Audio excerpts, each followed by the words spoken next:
Thank you. I'm Wes Gillingham from Catskill Mountain Keeper.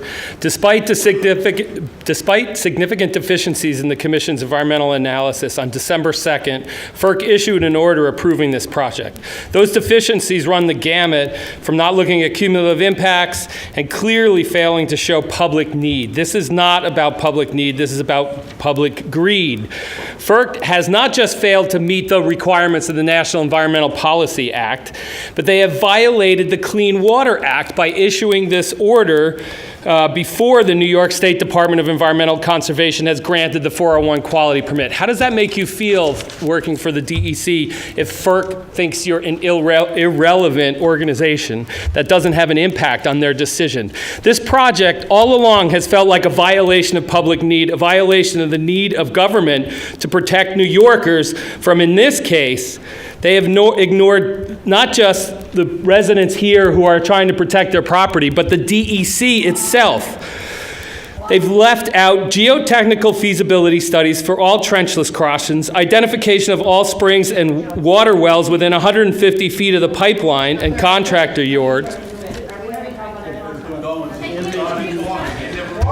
Excuse me, please. We are apparently having an issue with our timer. We have another person right here who is actually keeping the time. We will make sure that everyone gets their 3 minutes and no one's cut short or given too much. I would ask that the audience please allow us to monitor the time and let's get the speakers going. Go ahead. I guess I was talking too fast for the clock. They haven't shown geotechnical feasibility studies for all trenchless crossings, identification of all springs and water wells within 100 feet of the pipeline, site-specific blasting plans and protocols for all water blasting mitigation, mitigation plans to protect aquatic resources, no specific information regarding hydrostatic testing for the water withdrawals, no data on the thermal impacts to the streams and wetlands as a result of vegetation loss, a lack of information on the crossing plan, such as the assumption that there will be a direct pipe trenchless crossing to be used in Schoharie Creek. And they haven't even submitted the geotechnical data to show that this type of crossing is even feasible. The Commission should deny this project. It's damaging to New York State's water, our water quality, and it's damaging to democracy. Thank you.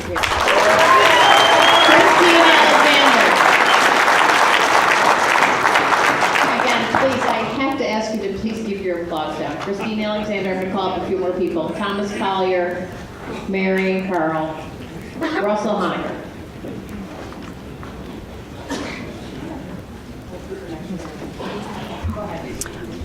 This morning I was thinking about Okay, sorry. Thank you. Thank I you. promise you that we really are watching all this. I promise. This morning I was thinking about the tag, "Stop the Pipeline." Step a little bit closer. This morning I was thinking about the tag, "Stop the Pipeline," and I realized that it didn't express exactly what I was thinking of. For our children, no pipeline comes closer to what's on my mind. Our water and air and the forest, fields, and wildlife which depend on them have endured endless assaults. The Constitution pipeline is yet another blow. The pipeline will traverse and damage family properties, as well as streams and rivers, wetlands, and forests. Instead of investing in solar and wind energy, our land and water will be degraded to send gas elsewhere. This will enrich gas companies and maybe a few individuals, while many property owners suffer financial loss. If the pipeline goes through, I will worry about catastrophic accidents from construction, from the massive trucks using our narrow, winding roads, which are barely adequate for normal use. I will worry about the threat to the quality of our water and our air. As someone with a lifelong interest in the natural world, and as a mother and as a grandmother, I want to see a better world for generations to come. The Constitution pipeline cannot be a part of that vision. Thank you. Thank you. Dennis Higgins. Hello, my name is Dennis Higgins. I live in Otsego, New York. Nobody bussed me in tonight. Nobody bought me lunch or an orange t-shirt to show up tonight. I'm wearing a blue shirt that I bought myself. Some of you in the room know me because I've lived and worked here for 30 years. You on the panel know what your obligations are. You're not charged with finding jobs for New Yorkers, nor for people who don't live in New York. Your obligation is not to help the bottom line of Williams and Cabot, who has got FERC to approve a project to ship frack gas to Canada. Of course, FERC never saw a frack gas project it didn't like. I'd like to remind the panel that pipelines and compressors fail with alarming regularity, causing explosions and death and unfixable environmental damage. Some here will tell you not to worry about that, but we all know the history of these corporations regarding the environment. Cabot and Williams are not worried about streams. They're not even worried about people. If your home is destroyed, they will buy you a pizza. If your water is ruined, they will settle with you and place a gag order on your children's children. Some people here are going to tell you that Cabot and Williams will do a good job. I only spent a few minutes looking into their track record online. You, of course, will have more time to investigate. The PA Department of Environmental Protection, hardly a model advocate for the environment, fined Cabot Oil and Gas $120,000 for a storage tank explosion and spill that occurred just a month ago. In Pennsylvania alone, Cabot has 449 violations on their 463 wells and have been fined $4.5 million. Williams companies, through 3 pipeline subsidiaries, paid the most fines in PA in 2013 of all oil and gas companies for excess erosion and drilling mud spills into creeks during pipeline construction.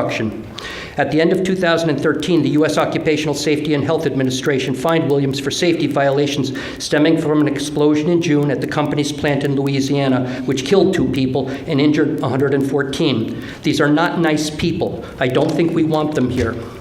Greed does funny things to people. Landowners who 2 months ago clamored for their right to frack their acreage for gas, despite the patent dangers of that process, will tell you tonight to grant eminent domain to Constitution to steal other people's land.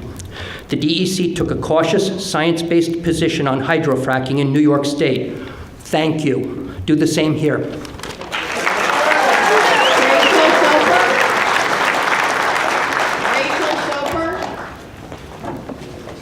Hi, I'm Rachel Soper, and I'd like to have Michael Stolzer read for me. Thanks. Williams has documented that the Constitution Pipeline is a, quote, opportunity to serve LNG ports, liquid natural gas. And indeed, if permitted, this pipeline will interconnect with the Iroquois Pipeline, which has stated that it plans to reverse the flow of gas in its pipeline, sending it north to Canada, where it will be exported. A recent report commissioned by the U.S. Department of Energy warned that the benefits of gas exports would not be distributed evenly.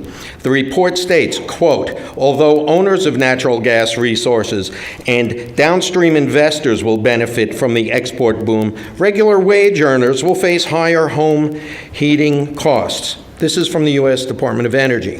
The federal government has no right to empower corporations to seize private land in order to sell our domestic resources overseas. If approved, these companies will increase their profits, and what will we be left with besides higher prices? A mess. In 2013, Williams paid the most fines of any oil and gas company in Pennsylvania for excess erosion and drilling mud spills into creeks during pipeline construction. This resulted in continuous contamination, violating Pennsylvania's clean stream laws. DEP penalty reports reveal Williams consistently disregarded best management practices, consistently had previously cited violations that went unremediated, and consistently repeated the same violations again and again.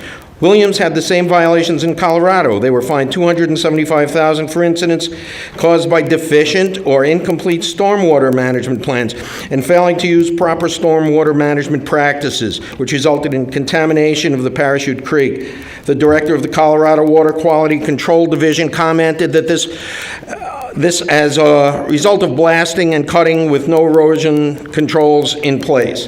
They just basically destroyed the hillside, is the quote. Williams was also fined for a natural gas liquid spill from the same pipeline. According to Colorado health officials, the company initially thought that 25 gallons had escaped. Only later did the company realize the leak had occurred for 2 weeks, and resulted in the release of more than 36,000 gallons and as many as 11,000 gallons that seeped into the soil and groundwater. OSHA fined Williams for 3 serious violations for directing subcontractors to remove contaminated groundwater and soil without proper measures in place to control such hazards. OSHA stated Williams did not have a fully developed written program for safety, site control, training, and decontamination. Williams violations in Pennsylvania and Colorado represent a systemic problem with the way Williams operates. The entire FEIS hinges on the idea that Williams will build and operate the pipeline, quote, in accordance with applicable laws and regulations. This project will result in unmitigated adverse environmental impacts. Thank you. Sorry. Colleen McKinney. I'm going to call a few more people as well. Adrian Kuzminski, Allegra Schechter. Hi, I'm Colleen McKinney, Sydney, New York. The pipeline would run adjacent to my property, and because my fellow speakers have been so thorough tonight, my letter has gotten shorter. I'll begin by asking the DEC to deny all of the 401 water quality permits. The FEIS paints an unrealistic picture of the pipeline being closely monitored, both during construction and after, particularly following extreme weather events to which we are all very accustomed. This pipeline would traverse hundreds of streams and creeks, many on hard-to-reach, steeply sloped property. How many people would regularly monitor the pipeline, and how would they enforce regulations? The DEC currently employs 2 people in its stream protection program for 9 counties in Region 4, through which the bulk of the pipeline would run. This means that 2 people would monitor compliance with measures required to protect water quality. 2 people would document the inevitable violations that would occur along nearly 80 miles of Constitution pipeline in New York. Since Constitution intends to work on 5 segments of the line simultaneously, it would be impossible for 2 or even 4 people to adequately monitor the line's construction and uphold the DEC's rightly stringent regulations. If the DEC gives CP its necessary permits, there will be violations during the pipeline's construction. You cannot tear up and down hills and across streams and rivers with heavy machinery and blast through rock and soil for several weeks and months and not expect rain here, potentially very heavy rain during that time. If DEC gives CP the necessary permits, DEC should require Constitution to put up a bond of $20 million or more to pay the fines it would inevitably incur during the construction.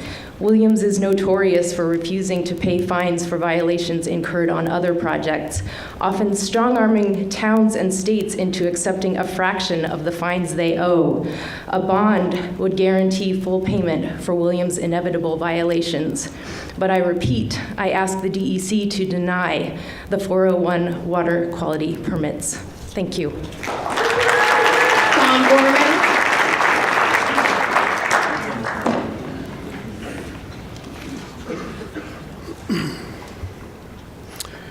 This morning, I took another look at the map of existing and proposed gas pipelines in New York State.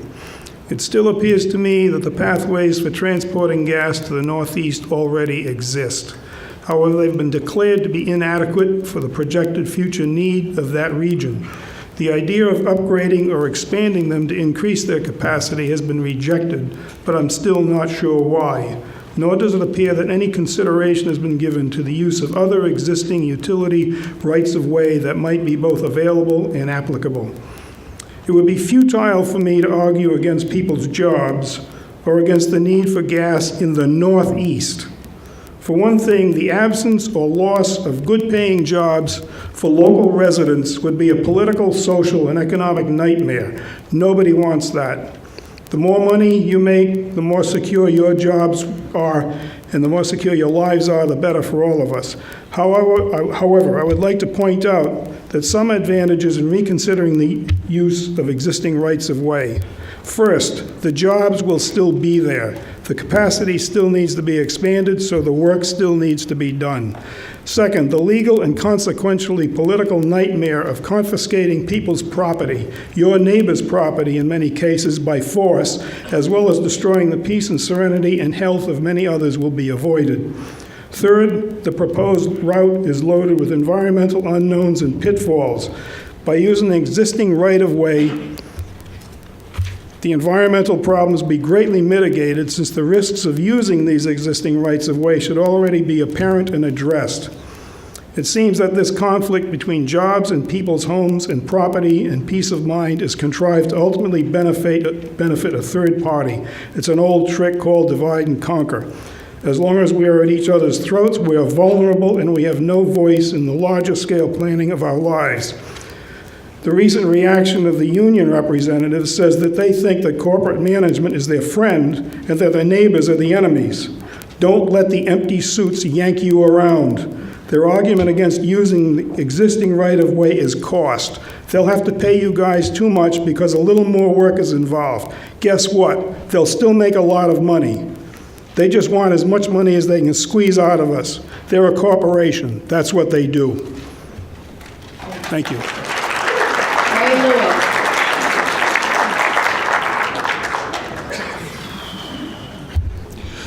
I just wanted, hello. I just wanted to expand on something a gentleman said last night. In a very helpful manner, he stated, do not trust the gas officials from Cabot Williams on anything. Don't take their word. Get everything you want written down in a contract. Now, he had very good intentions in telling everyone that. However, I have something to add. I have a friend in Pennsylvania who was dealing with Cabot Williams, and he got a contract. He stated that it covered everything from A to Z. It was 37 pages long. He paid a lot of money to a good city lawyer to have this contract written up. He slept well at night. Not soon after that, there was a blatant violation of that contract. He went to Cabot Williams and showed him the violation. They agreed with him. In fact, they stated, Mr. Stevens, I agree with you. We have violated that contract. But if you're looking for any compensation, you're going to have to sue us. Keep that in mind when you sign your ironclad contract with Cabot Williams.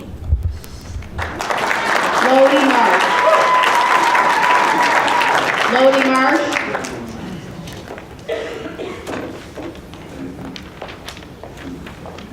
Thank you. Hi. The proposed pipeline is crossing 277 lakes, ponds, and streams, and 10 miles of wetlands, a number of them in the Carrs Creek watershed. Even the smallest streams provide water to grazing animals. The Pine Hill Reservoir is also on the route. This public reservoir is downstream of proposed crossings.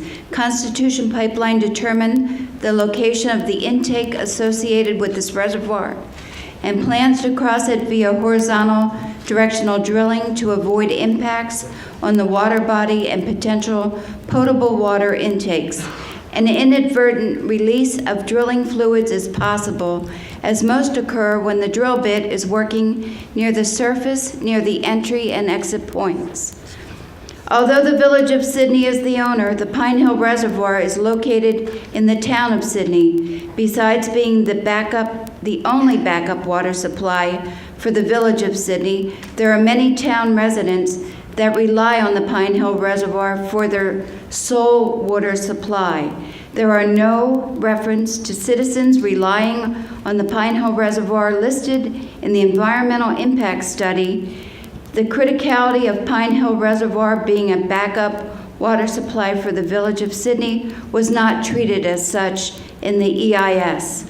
Local residents who rely on the Pine Hill Reservoir are not on the proposed pipeline route and have not been informed. For homeowners with Pine Hill Reservoir as their only water source, nothing less than full disclosure to alert them that a horizontal directional drill may be making way for the insertion of a 30-inch pipe in their only water source, and that their only water source may be compromised. Constitution Pipeline say they don't anticipate problems. You must. How would they mitigate contamination and loss of the Pine Hill Reservoir or any other water bodies? Would they use their same mitigation method we see in Pennsylvania, where there are over 500 plastic water buffaloes in the yards of people that have dealt with Cabot Williams and ended up with no potable water and a gag order? Do not approve the 401 quality certificate. In doing so, you are allowing for the ruination of our pristine lakes, ponds, rivers, streams, and wells. There is no mitigation that will fix this. Shirley Chu. I'm going to call down Sandra Davis, William Turek, and Suzanne Winkler. Hello, I'm Shirley Shu. I live in Cherry Valley, New York. I'm concerned about the potential for air and water contamination from a pipeline, and you also mentioned a compressor station. I know that gas companies frequently say that they don't have many emissions and that they don't have many leaks of methane. So I did a little research just to see what does a little leak mean when you have methane.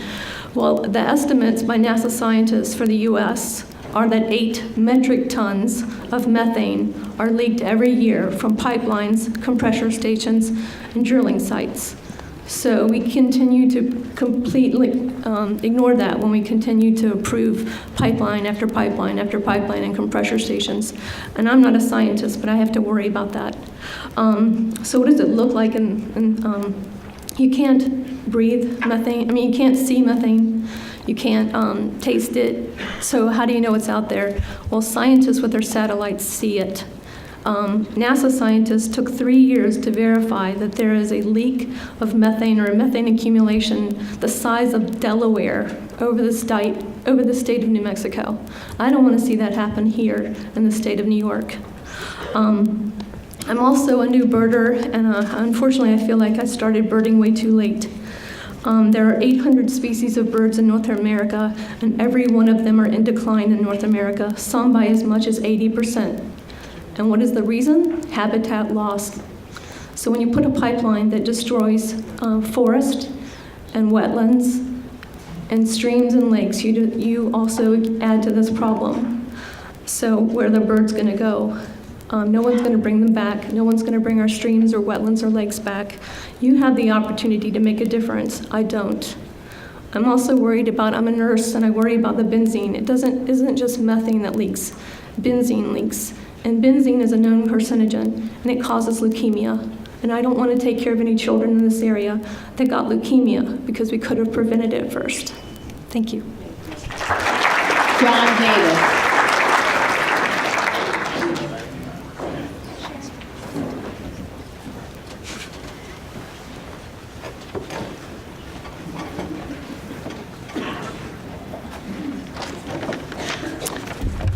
Thank you. My name is John Davis. I'm a retired physician from the town of Middlefield in Otsego County, and I came to Otsego County 59 years ago, right after medical school.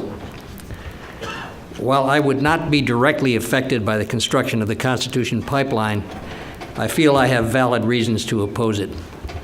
I'm simply going to pose 2 questions to the NYDEC about its evaluation of the need for the proposed pipeline. Does the DEC really want to protect the vital water-based ecology of New York State for the long term? Or is it primarily committed to finding a way for industry to alter that ecology to meet its current needs? Is the DEC really interested in preventing long-term, potentially catastrophic climate change? Is it tuned into the steady rise of carbon dioxide in the atmosphere? This is not just over New York State. This is carbon dioxide in the atmosphere of the world, as shown by the Keeling curve from the observations on Mauna Loa in Hawaii. Or is it primarily committed to finding a way for industry to ignore climate change issues to meet its current needs?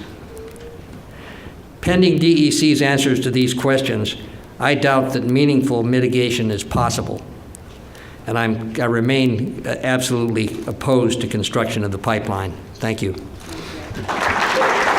Ellen Collier. I call a few more names: Eileen Klein, Joan Turbity, Lisa Barr. I'm Mary Ellen Collier. I'm here as an individual citizen with an individual concern. My husband and I live on 21 acres of open land in Franklin, New York, which is our only property. Our land is adjacent to parcels that will carry the Constitution pipeline along the ridge top, should it get built. The regular route we walk and hike will be cut by the pipeline. Our land is also less than a mile from the proposed Kinder Morgan compressor station, but that's another fight. We have a spring that provides our water uphill from the back of our house. Our drinking water is so cold and delicious that our company sometimes takes a gallon home. You literally cannot buy water that tastes as refreshing as our spring. During the 30 years we have lived on our land, the spring has dried up 8 to 10 times during the dry season of summer and fall. When the spring dries up, we run a hose up to a pond to take showers and fill the toilet tank. We haul water in jugs to wash dishes and buy water to drink. We take our laundry to Oneonta to wash it. The spring stays dry until it rains. It can be a few days or many weeks. I'm concerned that removing millions of gallons of water requested will have a negative impact on the water table during dry periods. I've heard that the millions of gallons of water will be taken out of the local creeks for testing the pressure in the pipeline. And during late summer and fall, the feeder creeks and tributaries in our valley are very dry. Waterfalls slow down to a trickle. The water table just keeps dropping and dropping. I understand that water removal could occur at Union Church Road below the East Sydney Lake. Our property is upstream from the lake. I'm not sure that that would be a sufficient buffer between a water takeout and my water supply. I understand that decisions about water levels in the East Sydney Lake are made down in Baltimore for the good of the whole Chesapeake Bay area. My concern in summary is the effect that water removal will have on the water table, especially in dry periods, and of course the possibility that we could lose our water supply more frequently with all the hassle and expense that goes along with that. We won't receive any compensation for the pipeline because it will not bisect our land, but I'm concerned that we will be affected by water removal. Thank you for your attention.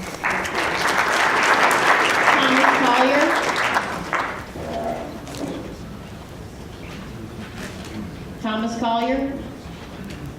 I'll call a few more people to come forward. Nelson Du Bois. Estiana Bevlacqua. My name is Thomas Collier, and I'm an affected water user in Franklin. First of all, there's no truthful, honest need for this pipeline ever. I've read the water withdrawal applications. It's incomplete. Surprised? I'm not. Nowhere does it state what will be done with the fouled rinse water from this 124-mile, 30-inch pipe. That's about 24 million gallons. That's how much water it takes to fill the unconstitutional pipeline. 24 million gallons of wastewater.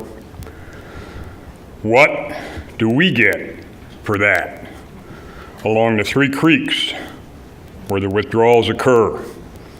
Do not approve this 401 permit. This is our water, not Williams, not Cabot's. Thank you, DEC, for keeping and protecting this state's water.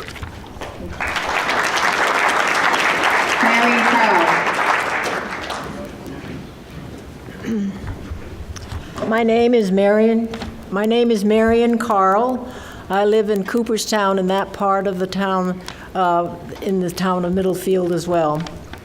I appreciate your taking my comments today. In many ancient cultures and tribal groups, water is considered to be sacred. For example, the Ganges River, one of the largest waterways in India, is considered to be sacred in the Hindu religion, and pilgrims come continuously to bathe in it and to take water back to their homes in a container. In the book of Psalms, used by both the Jewish and the Christian religions, mention of water is frequent. And the ritual of baptism with water is a sacrament that is used in Christian churches to this day. But whether or not you are in agreement to the faith statement that water is sacred, it is widely accepted that water is absolutely essential for all life on earth. And not just any old water. In common terms, it has to be fit to drink. In regards to the Constitution Pipeline, FERC failed to properly assess the environmental impact of this project as required by the National Environmental Policy Act, and overlooked the fact that the power company failed to obtain key permits, including a Section 401 water quality certification from New York State, which is required under the Clean Water Act. It's been said before at this meeting, but it is worth repeating, that the Williams Company paid the most fines of any oil and gas company in Pennsylvania for excess erosion and drilling mud spills into creeks during the pipeline construction. This resulted in repeated water contamination. The Pennsylvania Department of Environmental Protection reveals that Williams disregarded best management procedures, had previously cited violations that were redeemable, and then did them over and over again. They have repeated their practices in other states like Colorado as well. The Constitution Pipeline, as planned, will cross 29 aquifers, 4 public water supply watersheds, 270 water bodies, and have impacts on 75 acres of wetlands. That is a significant amount of water. Violations in Pennsylvania and Colorado show a grave problem with the way Williams operates. I ask that you do not issue a Section 401 water quality certification. Whether we believe water is sacred or not, I know we have been blessed with an abundant supply of fresh, pure water in New York State, and we have an obligation to protect it. Thank you. Thank you very much. Russell Honaker.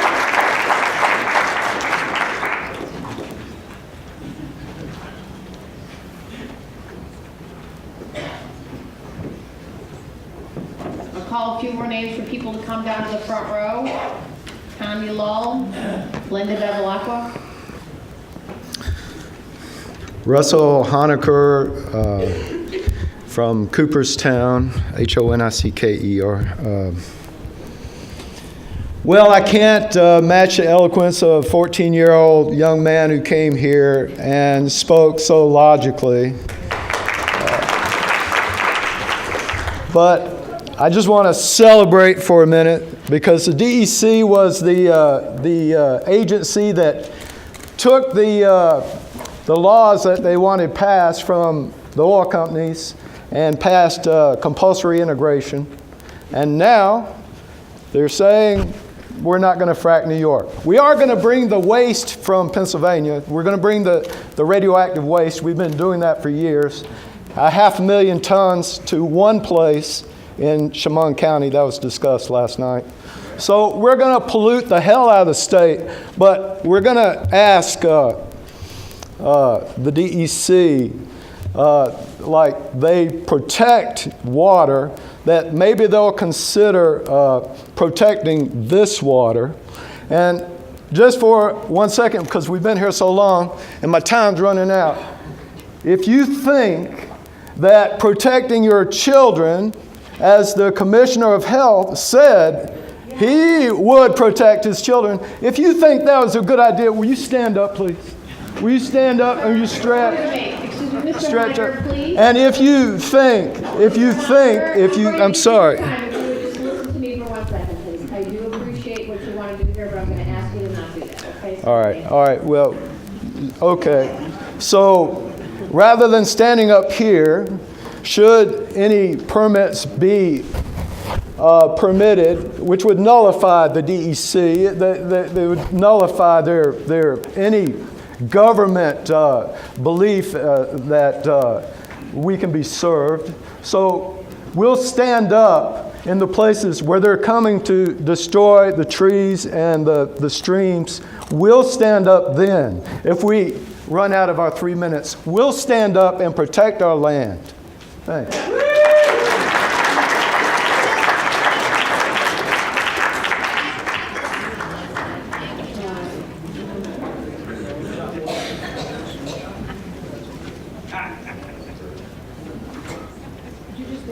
If you wouldn't mind me to shoot from that angle, I think it's kind of distracting for some of the people. Is that all right? Can you get angle from there?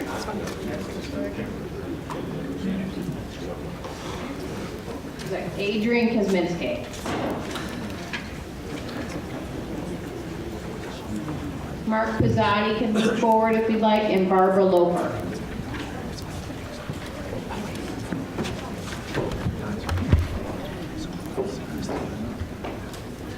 Thank you. I am the moderator of Sustainable Otsego, a social network of several hundred subscribers in the Cooperstown, New York area. We have been engaged in researching natural gas production and distribution ever since hydraulic fracturing was proposed in New York State in 2008. There are serious reasons overwhelming reasons to oppose the Constitution pipeline. There are serious impacts on property values, water quality, air quality, and public health. Many of these you're hearing tonight, they've been documented and testified to over and over again. We would raise a larger issue. Significant peer-reviewed research has revealed that expanded natural gas production and distribution pose a serious threat, not just to local air quality and public health, serious as those are, but to global climate stability because of methane emissions, as several people have pointed out. It is now well established that natural gas distribution systems are significant emitters of methane. Why is this important? Peer-reviewed research by Dr. Robert Howarth and his team at Cornell University, which has been independently confirmed, has established that methane emissions from natural gas production and distribution pipelines have been grossly underestimated by the Environmental Protection Agency. If methane emissions are properly accounted for and the full global warming potential of methane is considered, it becomes apparent that natural gas is just as harmful and possibly worse as a driver of climate change as other fossil fuels, including oil and coal. Instead of supporting proposals to further expand the natural gas infrastructure, the New York State Department of Environmental Conservation, in light of the recent statewide ban on fracking, for which we thank you and the governor, should insist on a phase-out of all fossil fuels as energy sources and should encourage instead investments in truly clean renewables. We need a crash program to establish renewable energies and to substitute them for oil and gas. This has become an ethical issue, as has also been pointed out tonight. When the children and grandchildren of regulatory decision makers like FERC and the DEC ask, why did you continue promoting fossil fuel development despite the overwhelming evidence of impending climate catastrophe? It will be impossible to say, we didn't know. We asked the DEC to say no to this project. Thank you.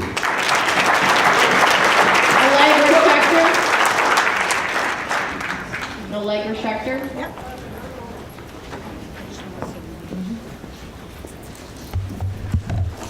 Thank you. Dear Mr. Tomasic and the DEC, I wanted to thank you for extending the comment period for the 401 certificate for water quality of the Constitution pipeline. After all, This is no small matter being taken under consideration. Once mature interior forests are fragmented, they cannot be put back together. Once wetlands are trenched using heavy equipment, destroying the habitat of millions of creatures, large and small, and bringing in invasive species, they will never be the same. Once steep slopes are clear-cut, with countless trees cut down, they will never hold back the rains again. New York's brooks, creeks, and trout streams are fishermen's lore. Once they are contaminated with drill cuttings, muddied with sediment, and bared to the sun, will the trout still come back to spawn? Once homeowners along the route have lost their land to corporate gain, will their lives ever be the same? I do not feel that I am being overly melodramatic when I say that this greenfield project of the Constitution Pipeline is a turning point for the state of New York. Are we going to be led down the industrial path for the last gasp of a dying fossil fuel industry?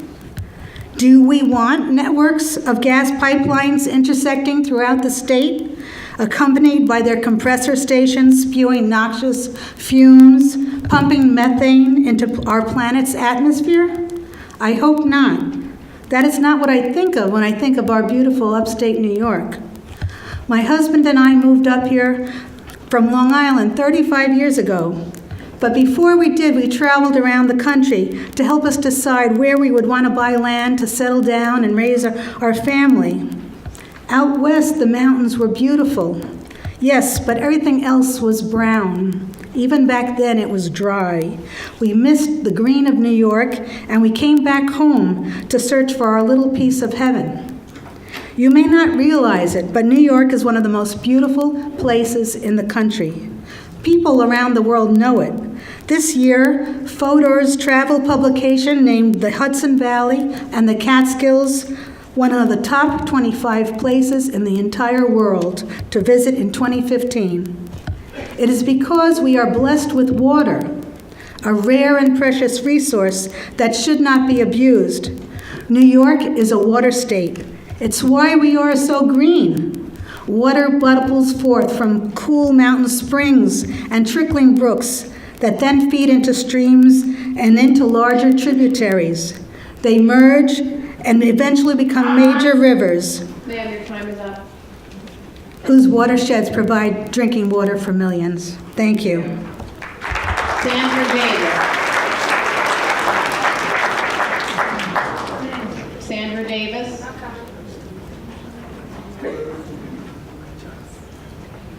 And Ms. Davis is speaker number 29 for anyone that's keeping track.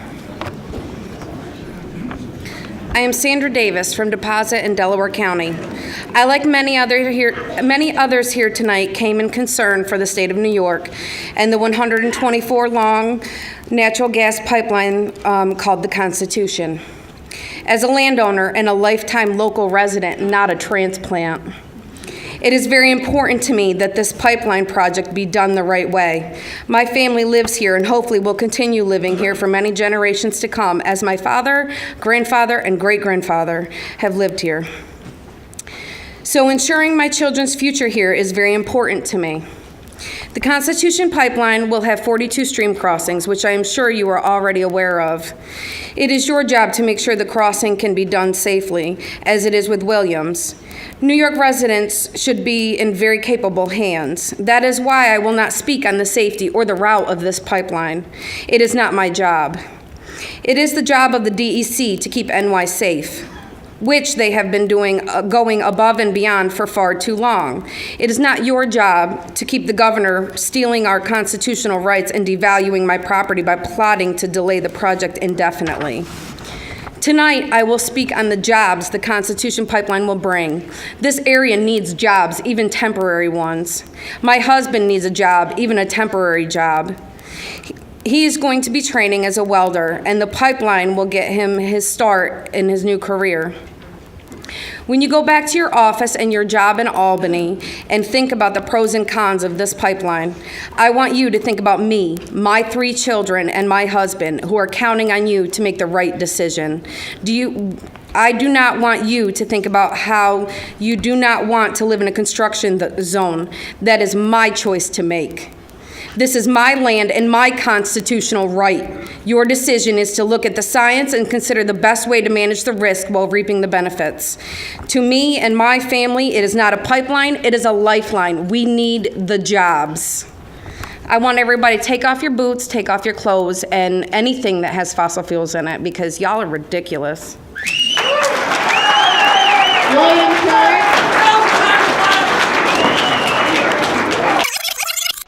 Well, everybody's heard about the bird. Well, a bird, bird, bird. The bird is a word. Well, a bird, bird, bird. Well, the bird is a word. Well, a bird, bird, bird. Quiet, please. William Turk, East Meredith, New York.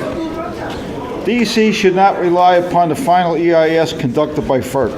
The FEIS did not follow DEC's request to use horizontal direction drilling method to cross streams, which the DEC states leaves stream beds intact and reduces erosion, making stream restoration unnecessary. This preferred method will be used only 21 times. Instead, the dry crossing method will be used 268 times.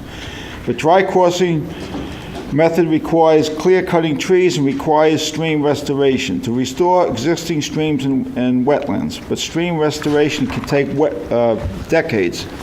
The DEC must protect streams and wetlands along the pipeline and prevent erosion which threatens water quality. Wetlands serves important biological functions, including flood control, and provides wildlife with food and habitat.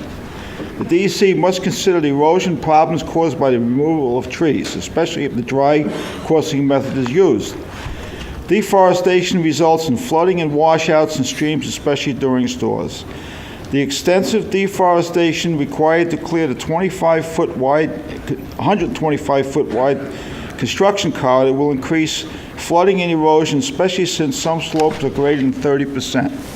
Wetlands support a variety of species and provide cover and nesting habitat for birds, frogs, squirrels, deer, etc. The DEC must carefully evaluate the dangers to wildlife from waterway disturbances caused by the pipeline. The construction work will cause water turbidity and make foraging for food difficult for birds.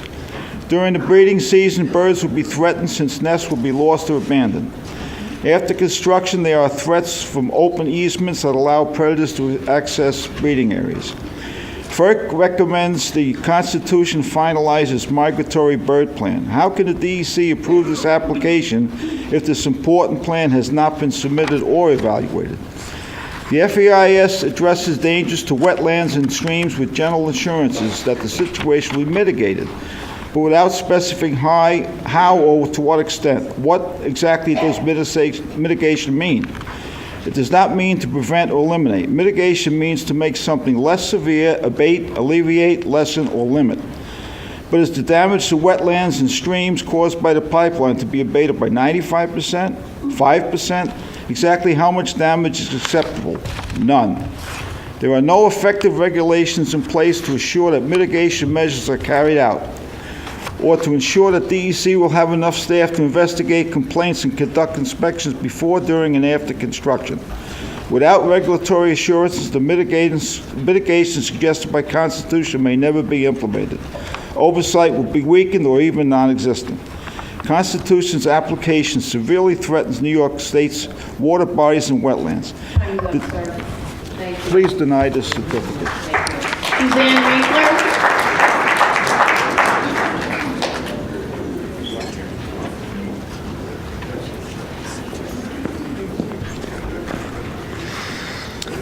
I'm here representing Delaware Otsego Audubon Society, a chapter of National Audubon with 500 members in the region affected by the Constitution Pipeline. This is an immense project involving over 200 waterway crossings in New York and affecting numerous wetlands, aquifers, and public water supplies. The impacts of the pipeline construction and operation represent the largest single danger to New York State's water resources in recent years. It's highly questionable whether the construction methods and mitigation proposed by Constitution would be effective enough in reducing these impacts to warrant granting water quality certification and protection of waters, water withdrawal, and freshwater wetland permits by the DEC. In regard to birds, the negative impacts from waterway crossings are many. This work will cause water turbidity, making foraging for food more difficult by wading birds such as great blue and green herons, as well as waterfowl such as mallards, wood ducks, common and hooded mergansers, and a wide variety of others that either nest, overwinter, or pass through in migration in the region traversed by the pipeline route. Wetlands in particular are sensitive ecosystems that support a wide variety of bird species, including those noted above, plus bald eagle, osprey, red-shouldered hawk, American bittern, pied-billed grebe, northern harrier, all listed as at-risk species by DEC. Warblers, flycatchers, vireos, swallows, woodpeckers, blackbirds, sparrows, and numerous other species utilize wetlands at some point in their life cycle. Of all the bird species in the U.S., excluding Hawaii and territories, that are listed either as federally threatened or endangered, or are on the U.S. Fish and Wildlife Service list of migratory non-game birds of management concern, fully 50% occupy wetland and aquatic habitats. These areas have already suffered significant loss, both nationally and in New York State. Protecting and preserving wetlands should be of the highest priority to DEC.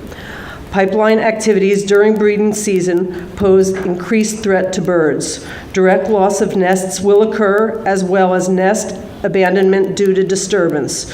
Fledgling birds, which already have low survival rate, will suffer greater losses. The impacts on birds brought on by Constitution Pipeline in operation, along with an array of other threats to wetlands, streams, and aquifers, and the effects of massive water withdrawals demonstrate that the permit sought by the Constitution Pipeline should not be issued. Eileen Klein.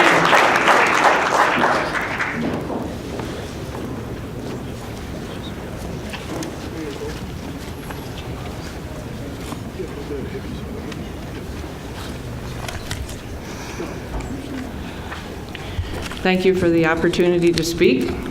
My name is Eileen Tuberty Klein. I live in the Delaware River watershed, neighboring the Susquehanna, about 6 miles south of the proposed pipeline. For over 25 years, I've been teaching biology near the headwaters of the Delaware. Students and I have utilized this river for environmental monitoring following New York State DEC protocol. Students learn that the health of the river is determined by the quality of the land surrounding it. Healthy rivers require healthy feeder streams, which must be clear and cold to provide the conditions needed for native trout and the complex food webs on which they depend. Native brook trout are like the coal miners' canaries, but equally vital are the macroinvertebrates and their food webs that are key to trout survival. When pressured, trout might possibly move to better habitat in cooler streams with more oxygen and less sediment bed load. But if oxygen-sensitive macros, such as mayflies, stoneflies, and caddisflies, and others are pressured, they cannot move to new habitat. They disappear, and in turn, trout habitat is lost. In the stream, benthic food webs require adequate leaf litter as their major food source, provided by native riparian tree canopy. Shade these trees provide ensures cool temperatures for adequate dissolved oxygen in the stream. During the warm months, many adult insects drop in from tree canopy and provide trout with additional food. Leaf litter, in combination with tree and shrub roots, act as natural filtration for prevention of sedimentation. Sediments carry pollutants such as excess nutrients, salt, and petrochemicals, and upset the chemistry of stream habitat. Sedimentation from clearing riparian buffers for pipelines can scour the boulders and cobble that these animals use for habitat. Sediments can also smother these animals, including trout eggs. Riparian zones disturbed by pipelines impact water quality and wildlife habitat. Anything downstream is affected. Feeder streams on steep slopes suffer the most. Many are at high elevation with thin, poor soils that are sensitive to erosion and slow to succeed to their natural state. Therefore, steep slopes should be left undisturbed. The steeper the slope, the wider the buffer zone required. Constitution is slated to run through 277 streams, ponds, and rivers, over 10 miles of wetlands, and traverse 45 trout and trout spawning streams 84 times, much of it on steep slopes. The Susquehanna River is a vital natural resource. I'm almost done. What's that? No, that's it. Okay, thank you.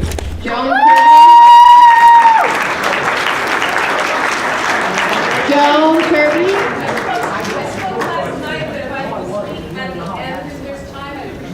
Thank you. Lisa Barr, and I apologize if it's not Lisa.